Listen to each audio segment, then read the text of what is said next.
Ngayon, meron naman kaming ginagawa dito, isang customized na mirror, no? Para doon sa mga mahihilig ah, aayos ng sarili pamamagitan ng salamin at may sarili na pong ilaw. So, meron na kami ditong animoy oval na salamin, ano?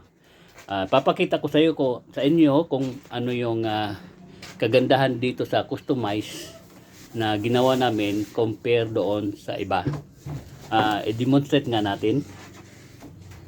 Ayan, isasaksak lang yun sa kuryente. Okay. Naku, ang ingay pa ng aso namin. Ito, makikita mo dito meron siyang power button na nakasindi kagad, no? Pagka tiningnan natin sa malayuan, ayan. Ganyan po yung customized mirror namin, ano. Ngayon, pagka pinindot natin yan, touch button lang ito. Ayan.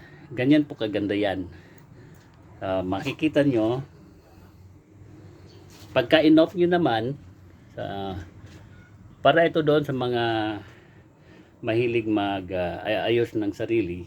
So, karaniwan na ilaw lang yung sa paligid, ano, ginamitan din namin ito ng dynamic flow water. Kung mapapansin nyo, pag pinindot nyo ito yung power button, ayan, yung ilaw unti-unting sumisindi sa paligid. Yan po ang kainaman yan. Maraming salamat.